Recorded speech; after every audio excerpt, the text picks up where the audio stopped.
नमस्कार, आप देख रहे हैं 4 PM और मैं हूं आपके साथ निधि तिवारी। अगर मुझे छेड़ा तो छोड़ूंगी नहीं। मेरे पास भी एक पेन ड्राइव है और अगर वो पेन ड्राइव मैंने सबके सामने रख दी तो अमित शाह की सारी पोल पट्टी खुल जाएगी। और ये सब कुछ कह रही है ममता बनर्जी, ये तेवर है ममता बनर्जी के। और ममता बनर्जी कह रही है कि अगर मुझे छेड़ा तो छोड़ूंगी नहीं। और उनके इन तेवरों से बीजेपी इतना बौखला उठी है कि उन्हें नोटिस भेज दिया गया है, 72 घंटों का अल्टीमेटम भी दे दिया गया है। तो बंगाल में इस बार चुनाव सरकार बनाने का नहीं, सम्मान बचाने का बन गया है। एक तरफ ममता बनर्जी है जो कहती है कि दिल्ली की ताकत से नहीं डरेंगी, दूसरी तरफ मोदी शाह की बीजेपी है जो चुनाव से पहले ईडी, सीबीआई और नोटिस लेकर बंगाल में उतर आई है। दरअसल आज से पहले कभी भी किसी विपक्ष के नेता ने सीधा सीधा मोदी जी और अमित शाह को ऐसा चैलेंज नहीं दिया जो ममता बनर्जी लगातार मीडिया के सामने ही दे रही हैं और पूरी बंगाल की जनता के सामने दे दिया। ममता बनर्जी ने एक बड़ा खुलासा कर दिया और उनका कहना है कि उनके पास एक पेनड्राइव है जिसमें सबूत है कि जो पूरा का पूरा खेल है वो अमित शाह तक जुड़ा हुआ है, पैसा अमित शाह तक गया है। और इसी को लेकर के ममता बनर्जी अमित शाह को चेताते हुए कह रही हैं कि अगर मुझे छेड़ा तो छोड़ूंगी नहीं। और जिस तरीके से ईडी के अधिकारियों ने आईपैक के दफ्तर पर छापेमारी की, उसके खिलाफ जो ममता बनर्जी सड़कों पर उतर आई है और अपने साथ बंगाल जनता को भी ले, उस भीड़ के जरिए ममता बनर्जी न केवल शक्ति प्रदर्शन कर रही हैं बल्कि ये भी बता रही हैं कि जब जब उन पर हमला होगा वो सड़क भर देंगी। और इसके बाद में जो कुछ भी हुआ, जिस प्रकार के इल्जाम लगाए हैं ममता बनर्जी ने और जिस प्रकार की बातें कही हैं, उसके बाद बीजेपी बौखला उठी और ममता बनर्जी को जारी कर दिया है नोटिस।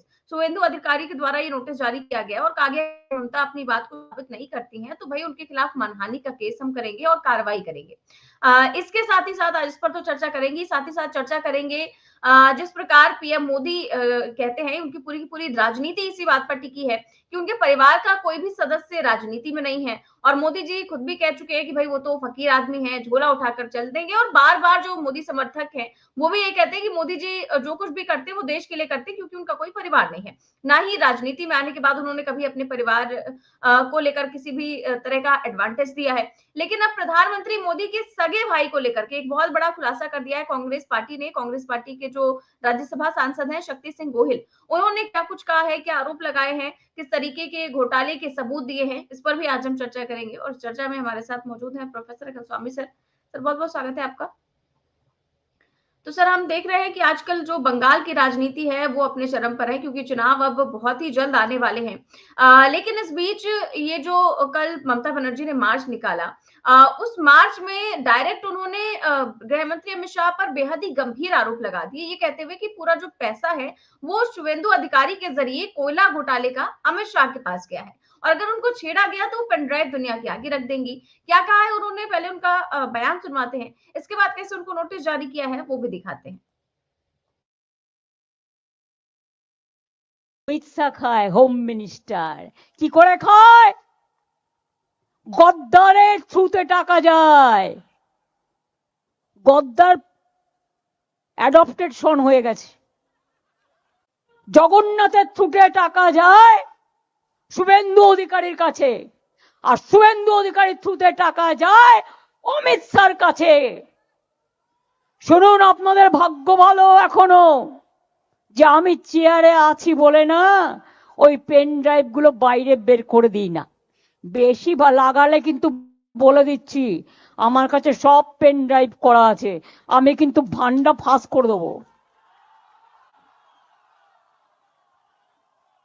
আমি একটা জায়গা পর্যন্ত সৌজন্যতা মেনটেন করি, বাট মনে রাখবেন লক্ষণের সীমারেখা একটা আছে, দণ্ড কাটা একটা দণ্ডি আছে। লক্ষ্মণের দণ্ডি পেরিয়ে গেলে কিন্তু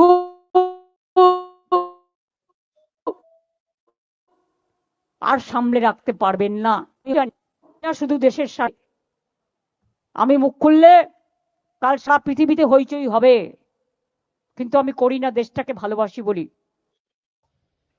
तो ममता बनर्जी जो है वो सीधे तौर पर आरोप लगा रही हैं अमित शाह पर और कह रही हैं कि कोयला घोटाले का पैसा किसे मिलता है, अमित शाह को मिलता है, पैसा शुवेंदु अधिकारी के जरिए जाता है, पैसा बीजेपी नेता जगन्नाथ चट्टोपाध्याय के जरिए शुवेंदु अधिकारी तक जाता है और शुवेंदु अधिकारी से अमित शाह को भेजते हैं। ये उन्होंने आरोप लगाया है क्योंकि यही वो कोयला घोटाला है जिसको लेकर के आईपैक पर ईडी के अधिकारियों ने रेड मारी थी और रेड के दौरान ममता बनर्जी पहुंच गई थी। और इसी कोयला घोटाले को लेकर के अब ममता बनर्जी ने आरोप लगा दिए हैं शुवेंदु अधिकारी पर और सीधे सीधे अमित शाह पर।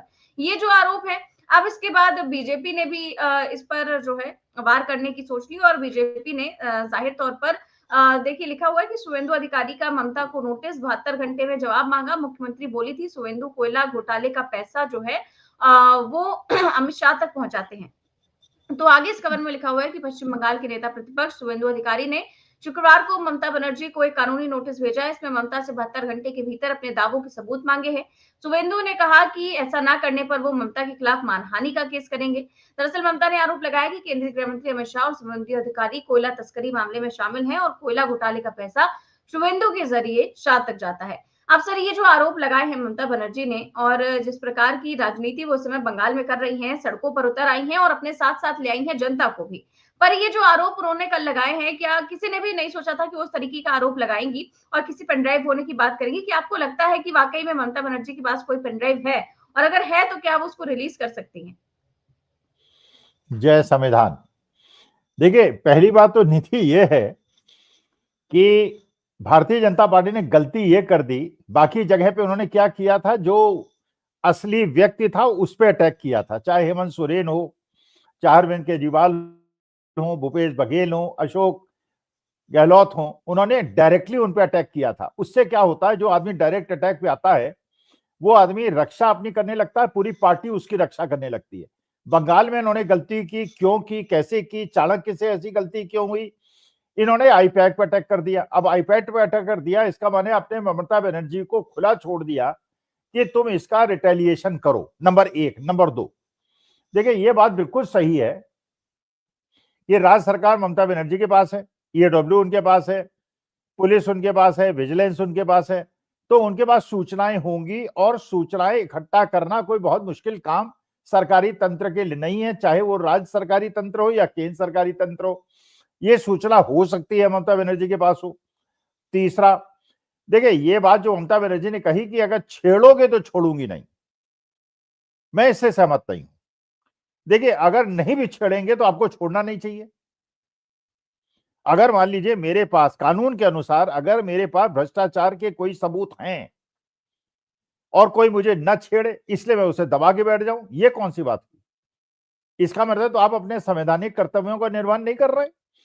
ये तो कानून कहता है कि अगर आपके पास सूचना है किसी भ्रष्टाचार की तो उसकी सूचना तुरंत पुलिस थाने को दीजिए, तो पुलिस एफआईआर लिखाएं और शुभेंदु अधिकारी को अरेस्ट करें, सीडी है तो उसको सौंप दें। लेकिन इस प्रकार की अफवाहें जैसे वीपी सिंह ने उड़ाई थी कि मेरे पास एक कागज है जिसपे स्विस बैंक के अकाउंट नंबर्स हैं और करके उन्होंने इलेक्शन हरा दिया था कांग्रेस को, वह भी अनुचित था।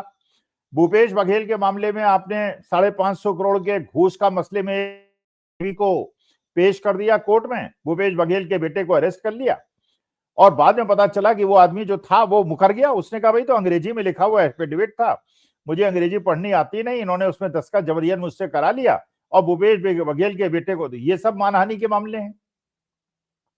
लेकिन अब सवाल यह है कि वो सत्ता पक्ष है, वो केंद्रीय सत्ता पक्ष है और ये राज्य सरकार के सत्ता पक्ष है।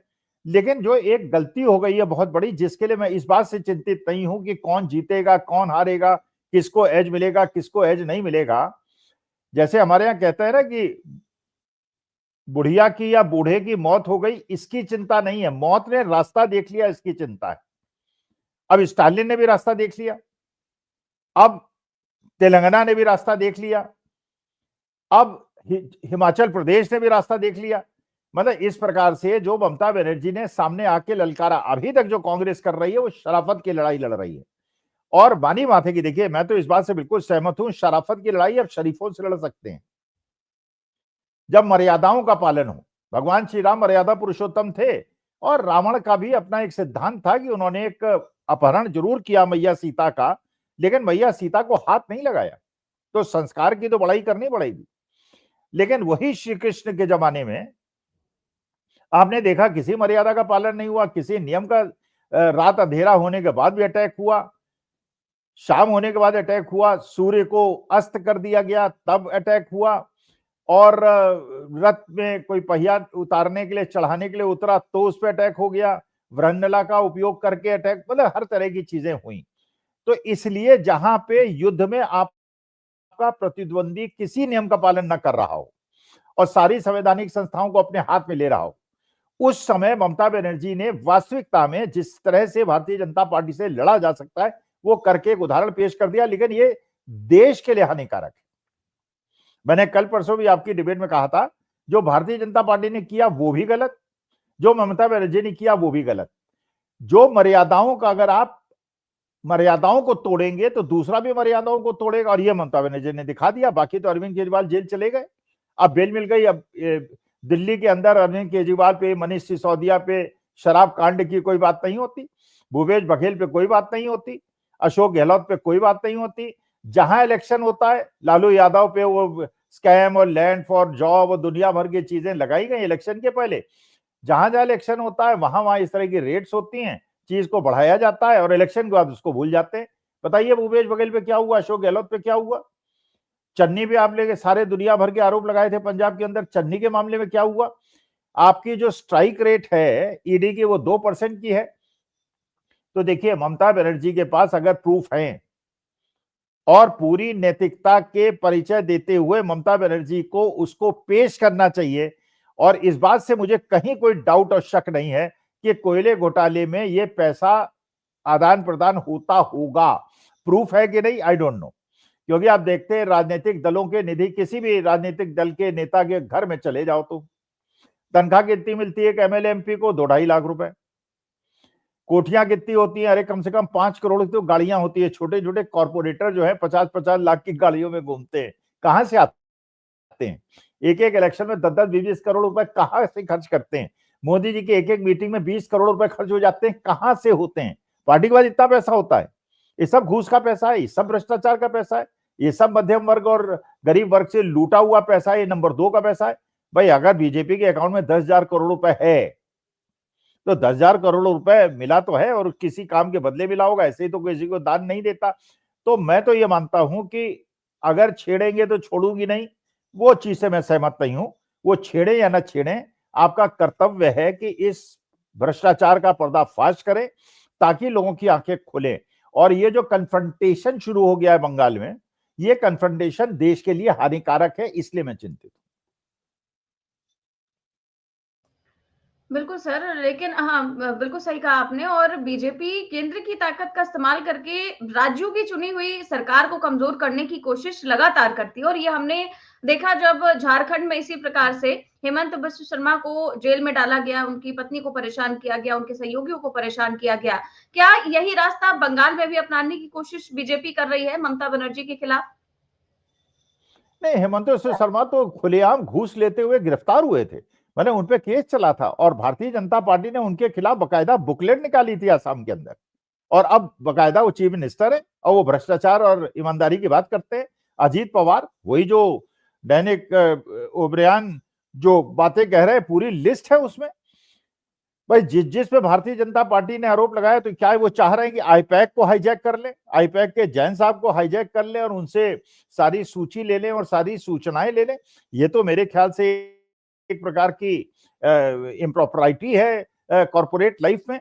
भाई वो कंपनी पहले तो भारतीय जनता पार्टी के लिए भी तो काम करती थी ना।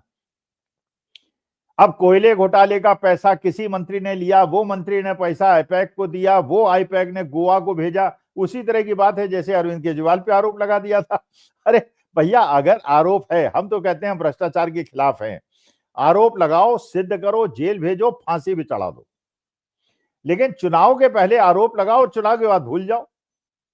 अच्छा, जिस पे आरोप लगाओ उसको भारतीय जनता पार्टी ज्वाइन करा लो।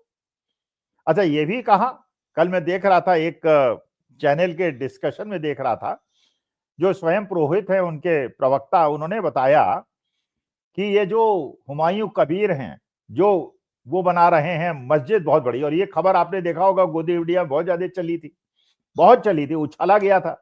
हुमायूं कबीर बाबरी मस्जिद बना रहे हैं, कारण यह है कि हिंदू मुसलमान हो जाए। बाद में उन्होंने कहा स्वयं पुरोहित ने कि उनके अकाउंट में जो पैसा आया वो भारतीय जनता पार्टी के द्वारा भेजा गया पैसा है, इसलिए उसे चुप हो गया, गोदी मीडिया बैठ गया, क्योंकि वो माहौल जो सीधा पड़ रहा था वो उल्टा पड़ने लगा। तो हुमायूं कबीर भी आपके बढ़ाए हुए आदमी हैं, और उसका पैसा भी आप 3-4-5 करोड़ रुपए एक दिन में इकट्ठा हो जाए, तो ये पता लगाना बहुत मुश्किल तो नहीं है स्टेट गवर्नमेंट के लिए कि वो पैसा किस अकाउंट से आया है और अकाउंट किसको बिलोंग करता है। और सारे स्रोत जो है वो भारतीय जनता पार्टी की तरह इंगित कर रहे हैं। इसका मैंने लेकिन मैं जिस चीज से परेशान हूं, मैं इस चीज से परेशान हूं, डोनाल्ड ट्रंप 500% का टैक्स लगा रहा है। डोनाल्ड ट्रंप कह रहा है कि मोदी झूठ बोल रहे हैं, मोदी कह रहे हैं डोनाल्ड ट्रंप झूठ बोल रहे हैं। अरे कोई एक सच बोल रहा होगा ना। मोदी कह रहे हैं कि डोनाल्ड ट्रंप ने मुझे फोन किया था और कहा था कि मैं तुमसे मिलना चाहता हूं और कनाडा से लौटते समय मेरे पास आ जाओ, खाएंगे पिएंगे और मौज करेंगे, मस्ती करेंगे, पता नहीं क्या क्या मोदी जी ने बोला था। डोनाल्ड ट्रंप कह रहा है कि मोदी जी का फोन उनके पास गया था, may I come and see you sir. अब ये सर कहा था या इन्होंने इनको धिक्कारा या उन्होंने इनको धिक्कारा, यही बात नहीं समझ में आ रही है। अच्छा, अब रूस का देखिए आप, अभी तक ये हम लोग हाँक रहे हैं, हमारे भक्तगण हाँक रहे हैं कि रूस हमारे साथ है और चीन हमारे साथ है। अरे यार, रूस के जो परमाणु पनडब्बी है उसके पास के रूस के 2 तेल वाहक जहाजों को अमेरिका ने रोक दिया और पकड़ लिया और रूस चुपचाप बैठा हुआ है। देखिए, बहुत ज्यादा हाँकने की भी आवश्यकता नहीं होती है, जितनी आपकी कैपेबिलिटी है उसे 10% ज्यादा हाँक दीजिए। अगर आप बहुत ज्यादा कि मैं विश्वगुरु हूं और सब लोग मेरी राय के बिना काम नहीं करते हैं और मेरा पूछे काम नहीं करते, और जब ट्रंप ने 500% के टैक्स लगाने की बात कर दी, 50% टैक्स लगाने की बात कर दी, तो मुंह में हाथ रख के बैठे हुए हैं। अरे भैया महाराज, हम आपकी इज्जत करते हैं, आपकी इज्जत करना चाहते हैं, आप देश के प्रधानमंत्री हैं। आज तक के जितने प्रधानमंत्री हुए हमने सबकी इज्जत की है, पंडित जवाहरलाल नेहरू से लेकर डॉक्टर मनमोहन सिंह की। चलिए, ये दूसरी बात है कि भक्तगण उनकी इज्जत नहीं करते, वो तो अटल जी की भी इज्जत नहीं करते, वो तो कहते हैं 70 साल में क्या हुआ, वो तो केवल आपकी इज्जत करते हैं। लेकिन आप ये महाराज, ये तो कम से कम बताइए तो, इंदिरा गांधी से कुछ तो सीखिए।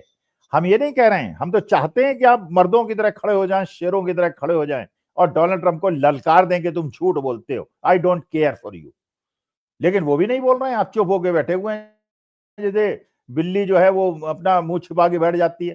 तो ऐसा नहीं, हम आप पे गर्व करना चाहते हैं, हमें गर्व करने का अवसर दीजिए।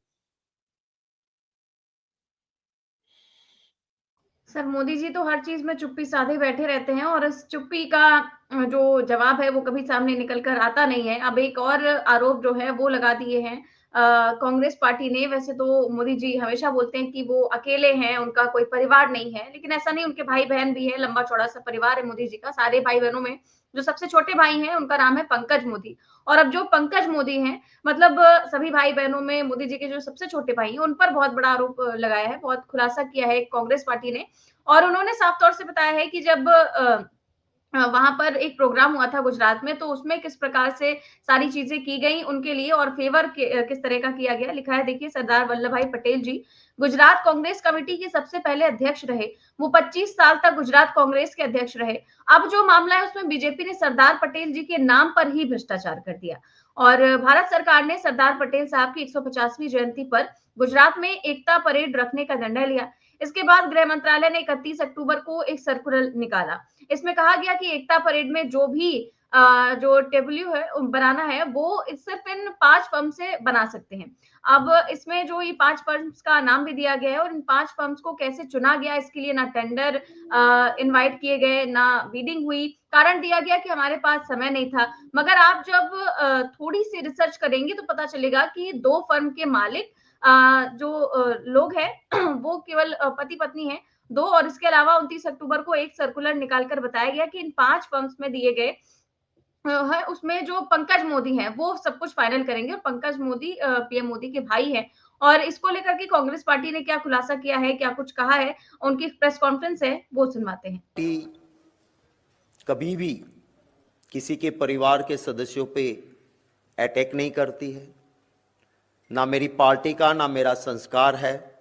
कुछ जानते हुए भी हम जो नेताओं से लड़ते हैं, आइडियोलॉजिकल लड़ते हैं, हम उनके परिवार के सदस्यों पे अटैक नहीं करते हैं। हालांकि प्रधानमंत्री जी और पूरी भाजपा कांग्रेस में नेताओं को छोड़ उनके परिवार पे भी बिलो बिल्ट ना कुछ बेबुनियाद अनाप शनाप बोलते हैं। पर क्योंकि आज पंकज मोदी का इसलिए नाम मुझे लेना पड़ रहा है क्योंकि इसके अंदर जब अगर कोई सीधा नाम खुलता है किसी उसमें और हम अगर ऑपोजिशन के नाते चुप रहे क्योंकि वो प्रधानमंत्री के भाई है तो वो भी ठीक नहीं होगा।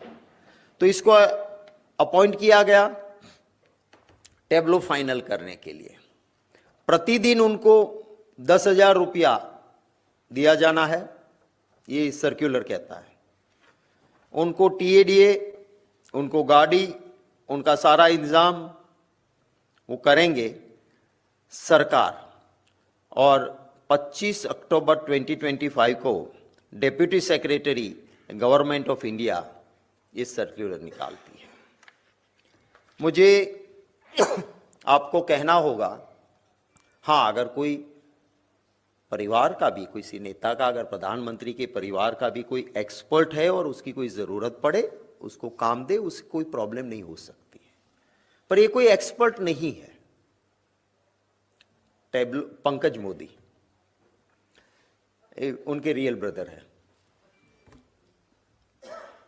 पंकज भाई दामोदर दास भाई मोदी।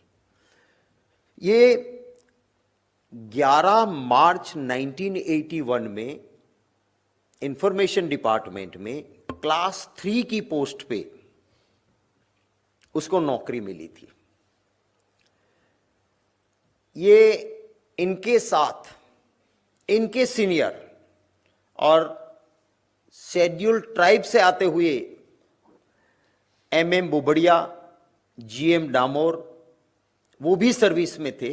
वो इनसे सीनियर थे पंकज भाई मोदी से, जो 1981 में क्लास 3 की पोस्ट पे नौकरी में लगे। अब जो एमएम बुबड़िया और डामोर शेड्यूल्ड ट्राइब होते हुए भी क्लास 3 में से क्लास 1 ऑफिसर नहीं बन पाए। एक भी अधिकारी इनके साथ जो क्लास 3 में ज्वाइन हुआ था, कोई भी क्लास 1 नहीं बन पाया। सिर्फ एक ही इंसान पंकज भाई मोदी क्लास 3 में ज्वाइन हुए थे, क्लास 1 बने। कैसे बने? 17 अप्रैल 2003 में इनको क्लास 3 में एक अपर स्केल का प्रमोशन मिलता है। वो प्रमोशन मिला, वो सबको मिलता है, उनको भी मिला। यहां से गेम शुरू होती है। 2008 जब आज के प्रधानमंत्री जी गुजरात के मुख्यमंत्री थे, 29 अप्रैल 2008 में पंकज भाई मोदी, जो कि क्लास 3 की हायर पोस्ट पे 2003 में आए थे, 2003 में क्लास 3 हायर पोस्ट, वहां से उनको 29 अप्रैल को क्लास 2 बनाया गया।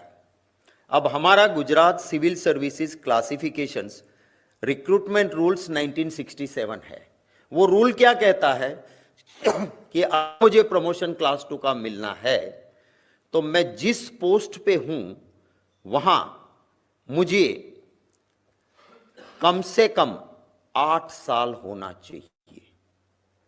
अब 2003 में जो क्लास 3 हायर स्केल में गए, उनसे आप 8 साल गिनो तो 2011 तक वो क्लास 2 नहीं बन सकता है। पर पंकज भाई मोदी क्लास 2 बन गए।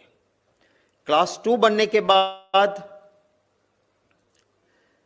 क्लियर पोजीशन है कि क्लास 2 में आप जब जाते हो, तब क्लास 2 में जाने के बाद अगर आपको क्लास 1 का प्रमोशन मिलना है तो हमारा रूल्स 11 ये कहता है कि कम से कम 8 इयर्स एक्सपीरियंस आपको क्लास 2 की उस पोस्ट पे होना चाहिए, तभी आप क्लास 1 बन सकते हो। ये कब बने? 2008 में क्लास 2 ऑफिसर बने। 2014 में, माने सिर्फ 6 साल में, क्लास 2 से सीधे क्लास 1 बन गए, तो क्लास 1 ऑफिसर बन गए। उसके बाद जैसे एज के आधार पे सबको रिटायरमेंट आता है, 2016 में पंकज भाई मोदी इंफॉर्मेशन डिपार्टमेंट के मेन क्लास 1 की पोस्ट और किसको कितनी इश्तिहार देनी है नहीं देनी है उसके इंचार्ज बने, और 2016 में उसकी एज हो गई, रिटायर होना था। रिटायर होने के बाद बाकी लोग चले जाते हैं। एक प्रोविजन है कि अगर जिस जगह से आप रिटायर हो रहे हो वहां प्रमोशन से कोई जगह भरी नहीं गई है, वहां के लिए कोई ऑफिसर उपलब्ध नहीं है, तो नई रिक्रूटमेंट आए या कोई प्रमोशन से वहां आए, तब तक आपको मैक्सिमम 6 महीने तक कॉन्ट्रैक्ट बेस्ड रीअपॉइंटमेंट मिलती है। पंकज भाई को रीअपॉइंटमेंट मिल गई, हालांकि प्रमोशन से आने वाले लोग थे वहां पे। हमारा रीअपॉइंटमेंट का रूल्स है कि 2 से ज्यादा ऐसी रीअपॉइंटमेंट नहीं, फिर वो जगह भर देनी चाहिए। 16 से लेके बरसों तक वो जगह नहीं भरी गई। यही आदमी जो रिटायर्ड हो गए हैं, उसी टेबल पे उसी जगह पे, हमारे रूल्स कहते हैं कि रिटायरमेंट के बाद अगर रीअपॉइंटमेंट भी देते हो तो उसी जगह नहीं देना चाहिए जिस जगह का जो काम था, उस टेबल से हटाना चाहिए। बरसों तक रहे। जब जाके कुछ अधिकारियों ने कहा कि अब हम हाईकोर्ट में जाएंगे, गलत हो रहा है, तब कुछ महीने पहले उन्होंने वह पद छोड़ा और क्लास 3 में जो थे वो क्लास 1 बने। उनके साथ भर्ती हुआ एक भी आदमी शेड्यूल ट्राइब या शेड्यूल कास्ट, मैंने आपको नाम दिए, वो एसटी और एससी होते हुए भी वो क्लास 1 नहीं बन पाए। सिर्फ एक आदमी क्लास 3 से क्लास 1 बना, और वो अब जब वो पद छोड़ा है तो भारत सरकार इसको टेब्लो एक्सपर्ट मानती है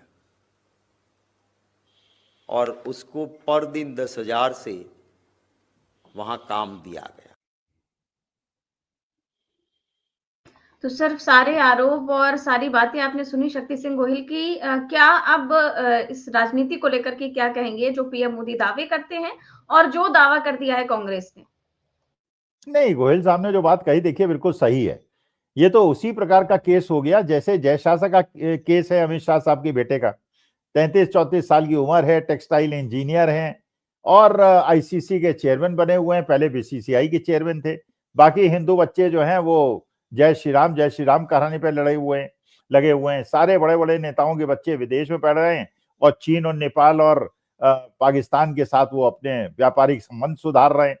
चीन से जो कॉन्ट्रैक्ट पे हमने वो लगा रखा था, पाबंदी लगा रखी थी गलवान के बाद, उसे खोल दिया गया है। चीन के रास्ते खोल दिए गए हैं और उससे क्या संबंध सुधरेंगे? उससे क्या होगा कि चीन हमारे देश के अंदर और जाके बैठ जाएगा और हमारी इंडस्ट्रीज और ज्यादा ठप हो जाएंगी। जब वो कॉन्ट्रैक्ट में पार्टिसिपेट करेंगे तो हमारे ही देश के ये इंडस्ट्रीज, बड़े बड़े राष्ट्रीय सेठ चीन से समझौता करेंगे, कम दाम पे काम कराएंगे, सरकार से ज्यादा दाम पे पैसा लेंगे। ये उसी प्रकार का कांड है। भाई आप बताइए, 10,000 रुपए पर डे दे रहे हैं, खाना पीना, आना जाना, दुनिया भर की चीज। भाई मैं भी क्लास 1 गजेटेड ऑफिसर अपॉइंट हुआ था पुलिस कमीशन से, और ये नियम मुझे भी पता है कि 8 साल के बाद ही आपको नेक्स्ट प्रमोशन मिल सकता है। यहाँ 8 साल के बाद आप 1-1, 2-2 साल में, लेकिन मुश्किल क्या है ना, अंधभक्तों को समझाना। बिल्कुल उसी प्रकार से है जैसे चींटी को खाना खिलाना, गन्ने को हाथी के मुंह से छीनना या शेर के मुंह से मांस को छीनना। तो भक्तों को समझाना अभी भी इन्हें समझ में नहीं आएगा। ये जो फकीर फकीर करते रहते हैं, अरे हम मोदी जी का बहुत सम्मान करते हैं, दिल से बड़ा सम्मान करते हैं, लेकिन डोनाल्ड ट्रंप जिस प्रकार से अपमान कर रहा है और चीन के गोदी में जाके बैठ रहे हैं, कृपा करके मोदी जी हमारे देश की आन बान शान को ठप्पा मत लगाइए और एक बार डोनाल्ड ट्रंप को मुंह खोल जवाब दे दीजिए, खुल के बोलिए और डरिए मत, हम आपके साथ हैं।